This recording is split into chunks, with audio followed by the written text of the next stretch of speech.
आज महाराष्ट्रामध्ये आणि देशामध्ये साहित्यरत्न कॉम्रेड डॉक्टर अण्णाभाऊ साठे यांच्या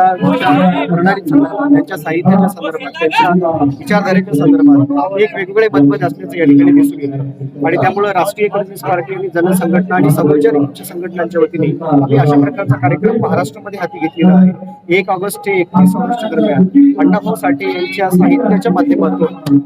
आजपर्यंत अवरोध झालेला आहे, परंतु अण्णाभाऊचं जे साहित्य आहे ते साहित्य मात्र जण माणसापर्यंत पोहोचलेले आहे। जे विचारवंत आहे स्वतःला विचारवंत करून घेतात, परंतु त्यांनी दिशाभूल करणारी भूमिका त्या ठिकाणी मांडलेली आणि त्यामुळे राष्ट्रीय कम्युनिस्ट पार्टी आणि जनसंघटनाची जी भूमिका अशी असेल, त्या अण्णाभाऊच्या जे कादंबरी आहेत, कविता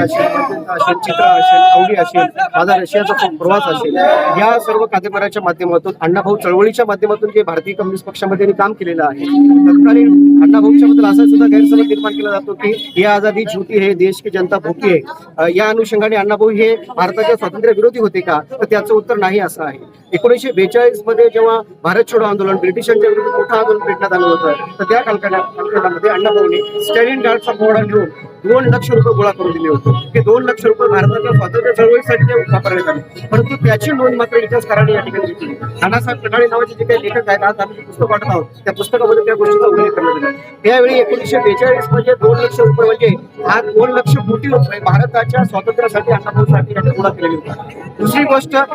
15 ऑगस्ट 1947 रोजी भारताला स्वातंत्र्य मिळालेलं असं सुद्धा 16 ऑगस्ट 1947 रोजी अण्णाभाऊने प्रचंड मोठा मोर्चा काढला होता। हे आजादी झूठी आहे, देश की जनता भूकी आहे, याचा अर्थ असा भारताच्या स्वातंत्र्याला विरोध नव्हता, पण या देशातला शोषित, दलित, आदिवासी, कष्टकरी, श्रमकरी हा जो वर्ग आहे आजही गरीब आहे। आज टाटा, बिर्ला, अदानी, अंबानी यांच्याकडे करोडो रुपये आहेत, परंतु नाहिरी वर्गाकडे मात्र सर्वसामान्य जीवन जगण्या इतकं सुद्धा साधन नाही आणि म्हणून या देशात या उत्पन्न आणि संपत्तीचं समान विभाजन झालं पाहिजे। आता नितीन गडकरी सुद्धा मागच्या भाषणामध्ये बोलले की या देशामध्ये उत्पन्न आणि संपत्तीचं विषम वाटप झालेलं आहे, ते समान वाटप होण्यासाठी किमान काही बँकांचा राष्ट्रीयकरणाचा विषय असू द्या, शेतीच्या राष्ट्रीयकरणाचा विषय असू द्या, शिक्षण किती महाग झालेले आहेत, खाजगी शिक्षण संस्थांमध्ये आपण शिक्षण देऊ शकत नाही, इंग्रजी शाळांमध्ये लाखो रुपयाची फीस या ठिकाणी घेतली जाते आणि म्हणून खऱ्या अर्थाने शिक्षण हे अगदी मोफत मिळालं पाहिजे, इंग्रजी असू किंवा मराठी असू किंवा हिंदी भाषेचा असतो, ही भूमिका सुद्धा आपण या ठिकाणी घेतली पाहिजे आणि म्हणून येत्या कालखंडामध्ये राष्ट्रीय कम्युनिस्ट पार्टी आणि जनसंघटना संपूर्ण महाराष्ट्रामध्ये पहिल्यांदा आम्ही काम करणार आहोत आणि महाराष्ट्र पिंजून काढल्यानंतर संपूर्ण देशभरामध्ये ही राष्ट्रीयकरणाची जी चळवळ आहे ती आम्ही राबवणार आहोत आणि येणाऱ्या कालखंडामध्ये आज जे चाललेले आहे की देशामध्ये समतेला डॉक्टर महामानव प्रज्ञासूत्र डॉक्टर बाबासाहेब आंबेडकरांनी